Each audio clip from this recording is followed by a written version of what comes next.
आयुष प्रदेश उत्तराखंड का अतीत गौरवमयी गाथाओं से भरा है। यहाँ की आबो हवा जैविक मोटे अनाज वाले खाद्यान्न से लेकर तमाम जड़ी बूटियों व वनस्पतियों की विविध प्रजातियाँ हमें पौष्टिकता के साथ पुनर्जीवन देती रही हैं। आज के इस दौर में इनके सहारे की ज़रूरत फिर से महसूस हो रही है। यहाँ के पारंपरिक चिकित्सा से दैनिक खान पान तक जड़ी बूटियों, वनस्पतियों, उनके बीज और जड़ों का प्रचलन रहा है। गिलोय, जखिया, लौंग, काली मिर्च से लेकर तुलसी, अदरक, गिलोय, एलोवेरा जैसी कई वनस्पतियां हैं जो बीमारियों को हराती हैं। उत्तराखंड प्राकृतिक वनस्पतियों का खजाना है। चरक संहिता में इस क्षेत्र को वानस्पतिक बगीचा और हिमालय को हिमवंत औषधम भूमि नाम कहा गया है। राज्य में लगभग 550 प्रकार की जड़ी बूटियाँ पाई जाती हैं। इनमें से कई पौधों को स्थानीय लोग सब्जी या चटनी के रूप में खाने, तेल निकालने, जूस पीने तथा औषधियों के रूप में प्रयोग करते रहे हैं। ये पौधे राज्य के आय के प्रमुख स्रोत भी हैं। इनसे अनेकों प्रकार की आयुर्वेदिक, यूनानी, तिब्बती, एलोपैथिक, होम्योपैथिक आदि औषधियाँ, सौंदर्य प्रसाधन, खाद्य पदार्थ तथा रंग आदि बनाए जाते हैं। ये जड़ी बूटियाँ मुख्य रूप से 3 उद्योगों फार्मास्यूटिकल इंडस्ट्री, परफ्यूम एवं कॉस्मेटिक इंडस्ट्री व फूड इंडस्ट्री में प्रयुक्त होती रही है। राज्य में कई प्रकार के औषधीय पौधे व जड़ी बूटियाँ पाई जाती हैं। आज हम आपको इन्हीं वानस्पतिक पौधों के बारे में बताएंगे। पहला वानस्पतिक पौधा है झूला। राज्य में 550 मीटर की ऊंचाई तक झूला वनस्पति की मक्कू, छड़ीला आदि कई प्रजातियां पाई जाती हैं। राज्य को इसके व्यापार से बहुत अधिक आय प्राप्त होती है। इसका उपयोग सांभर व गरम मसाला, रंग रोगन, हवन सामग्री बनाने में व रेजिनॉइड निकालने में किया जाता है, जो सुगंधि में प्रयोग किया जाता है। प्रथम ग्रेड का झूला फ्रांस को निर्यात किया जाता है। अगला वानस्पतिक पौधा है ब्राह्मी। यह एक बहुवर्षीय शाक है जो कि बुद्धिवर्धक है। यह हरिद्वार में बहुतायत में पाया जाता है। ब्राह्मी एक ऐसा पौधा है जो बुद्धिवर्धक के साथ हमारे शरीर की वृद्धि के लिए भी सहायक है। अगला वनस्पतिक पौधा है घिंगारू। यह 3600 मीटर की ऊंचाई तक पाया जाता है। इसके फल को खाया जाता है। इस पौधे के सभी भाग हृदय रोग के लिए फायदेमंद होते हैं। हमारा अगला वानस्पतिक पौधा है शिकाकाई। यह 2500 मीटर की ऊंचाई तक पाया जाता है। इसके पक्के फलों से आयुर्वेदिक शैम्पू बनाया जाता है। अगला वनस्पतिक पौधा है भीमल। इस पौधे का सभी भाग उपयोगी है। इसकी कोमल शाखाओं को कूटकर शैम्पू के रूप में प्रयोग किया जाता है। अगली वनस्पतिक पौधे से तो आप सभी लोग परिचित होंगे, जिसे हम बिच्छू घास या फिर कंडाली के नाम से जानते हैं। राज्य में बहुतायत में पाई जाने वाली यह औषधीय घास यूरोप मूल की है। इसकी पत्तियों को सब्जी के रूप में खाया जाता है। विटामिन तथा खनिज लवणों से युक्त यह पौधा एनीमिया रोग का नाशक है। अगला वनस्पतिक पौधा है निर्गुंडी, जिसे हम श्यावली भी कहते हैं। यह वनस्पति राज्य में 1000 मीटर की ऊंचाई तक पाई जाती है। इस पौधे का हर भाग औषधीय है। इसकी पत्तियां गठिया और कटे के लिए लाभकारी होती है। इसके पुष्पों का उपयोग हैजा, बुखार, यकृत एवं हृदय संबंधी बीमारियों को ठीक करने में किया जाता है। अगला वनस्पतिक पौधा है किलमोड़ा। इसे दारू हरिद्रा या दारू हल्दी के नाम से भी जाना जाता है। यह एक शीतोष्ण पौधा है। इसका अर्क, फल, जड़ की छाल, तना व लकड़ी के रूप में उपयोग में लाया जाता है। इसकी जड़ों में व लकड़ियों में बर्बेरियन हाइड्रोक्लोराइड पाया जाता है।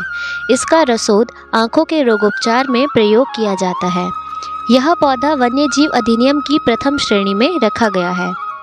अगला वनस्पतिक पौधा है ममीरा, जिसे हम पीली जड़ी के नाम से भी जानते हैं। इस पौधे की जड़ें पीली होने के कारण ममीरा गार्ड को पीली जड़ी के रूप में भी जाना जाता है।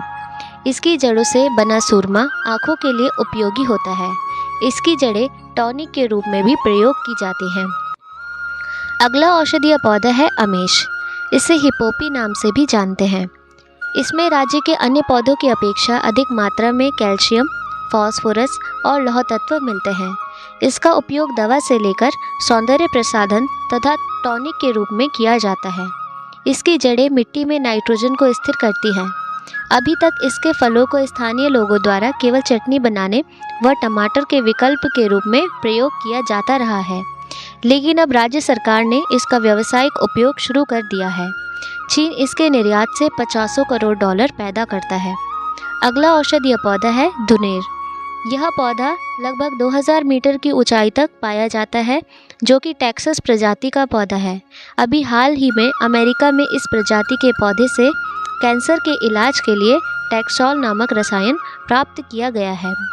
अगला औषधीय पौधा है जटामासी। जटामासी उच्च हिमालयी क्षेत्र में पाई जाने वाली एक वनस्पति है, जो कि तनाव के साथ थकान भी मिटाती है। हृदय, बुखार, मस्तिष्क या सिर से जुड़ी समस्या हो और प्रतिरोधक क्षमता बढ़ाने, दिल और रक्तचाप आदि रोगों को दूर करने के उपाय के रूप में जटामासी एक अचूक औषधि सिद्ध होती है।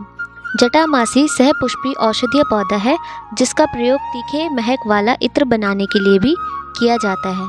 इस पौधे को जटामासी इसलिए कहा जाता है क्योंकि जटामासी की जड़ों में जटा या बाल जैसे तंतु लगे होते हैं। इनको बालझड़ भी कहते हैं। आयुर्वेद के अनुसार जटामासी के फायदे इतने होते हैं कि आयुर्वेद में इसको कई बीमारियों के लिए औषधि के रूप में प्रयोग किया जाता है। लगभग 1000 मीटर की ऊंचाई तक अनंतमूल, गिलोय, पणिया, वन तुलसी, अदरक, तेज पत्ता, इलायची, सतावरी, मेथी, भांग आदि वनस्पतियां पाई जाती हैं। लगभग 1000 मीटर से 1500 मीटर की ऊंचाई तक केसर, जीरेनियम, हंसराज, चाय, पायरेथ्रम, कड़वी इत्यादि वनस्पतियां पाई जाती हैं। लगभग 1500 मीटर से 2700 मीटर की ऊंचाई पर महाथेदा, ममीरी, हंसरान, रतनजोत, सोमलता, हींग, वन अजवाइन, चिरायता, वज्रदंती आदि वनस्पतियां पाई जाती हैं। लगभग 2700 मीटर से अधिक ऊंचाई पर कुटकी, वन ककड़ी, साल, मिश्री, लेवेंडर, रीठा, गंधरायण आदि वनस्पतियां मिलती हैं। सामान्यतः यहाँ की अधिकांश जड़ी बूटियाँ प्राकृतिक रूप से उगती हैं और विभिन्न संस्थानों द्वारा उनका संग्रहण कराया जाता है, लेकिन वनस्पतियों जिनकी मांग और मूल्य काफ़ी अधिक है, जैसे रीठा, हरड़, तेजपात, बहेड़ा, आंवला आदि का रोपण कर उत्पादन भी किया जाता है। राज्य में कुमाऊं क्षेत्र में सर्वप्रथम 1903 में उत्तर प्रदेश कृषि निषेधालय के निर्देश में बेलाडोना की खेती शुरू की गई थी। आज राज्य में अफीम, कुटकी, पायरेथम, जेरेनियम आदि अनेक औषधियों का उपयोग किया जा रहा है। बायोडीजल के लिए जट्रोफा की खेती भी की जाती है। सन 1972 से जड़ी बूटियों के संग्रहण का कार्य सहकारिता विभाग के जड़ी बूटी विकास योजना के तहत शुरू किया गया।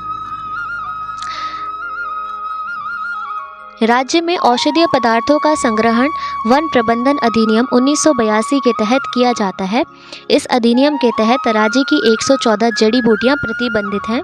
इसके अलावा भारतीय आयात प्राधिकरण ने 44 पौधों के आयात पर प्रतिबंध लगाया है, जैसे कुटकी जिसे हम पिकोराइला कुर्वा के नाम से जानते हैं, जटामासी जिसे नाडो स्टैचीज कहते हैं, अतीस जिसे एकोनाइटम हिटीरोफाइलम कहते हैं, वन ककड़ी जिसे पोडोफाइलम हेक्सेंडम कहते हैं इत्यादि औषधीय प्रजाति के पौधे हैं। राज्य को हर्बल स्टेट घोषित करते हुए जड़ी बूटी के समग्र विकास हेतु मुख्यमंत्री की अध्यक्षता में एक औषधीय पादप बोर्ड का गठन भी किया गया है। जड़ी बूटी विपणन को सुव्यवस्थित करने के उद्देश्य से ऋषिकेश, टनकपुर और रामनगर में जड़ी बूटियां मंडी स्थापित की गई हैं। राज्य में 29 जड़ी बूटी पौधालयों एवं ऋषिकेश के मुनिकीरेती में एक हर्बल गार्डन की स्थापना भी की गई है और 473 पौधालयों में जड़ी बूटी पौधों का उत्पादन किया गया है। हरिद्वार में जड़ी बूटी के 300 से अधिक तथा सैलाकुई देहरादून में 184 से अधिक उद्योग स्थापित हो रहे हैं। राज्य की आय का प्रमुख स्रोत रही यह समस्त वनस्पतिक जड़ी बूटियाँ विभिन्न प्रकार के उद्योगों में उपयोग में लाई जा रही हैं। झूला घास, शिकाकाई, बिच्छू घास, भीमल, भैंकल, निर्गुंडी, अमेश इत्यादि ये वे सभी जड़ी बूटियाँ हैं जो कि धीरे धीरे कम होने की अवस्था में है। वजह है जड़ी बूटियों का संग्रहण न करना। इसी कारणवश जड़ी बूटियों के संग्रहण, विपणन और संरक्षण के लिए उत्तराखंड के विभिन्न स्थानों पर कई प्रकार के फार्मास्यूटिकल उद्योगों को स्थापित किया गया है। तो आपको ये जानकारी कैसी लगी कमेंट में ज़रूर बताइएगा और वीडियो को लाइक, कमेंट और शेयर ज़रूर करिएगा। धन्यवाद।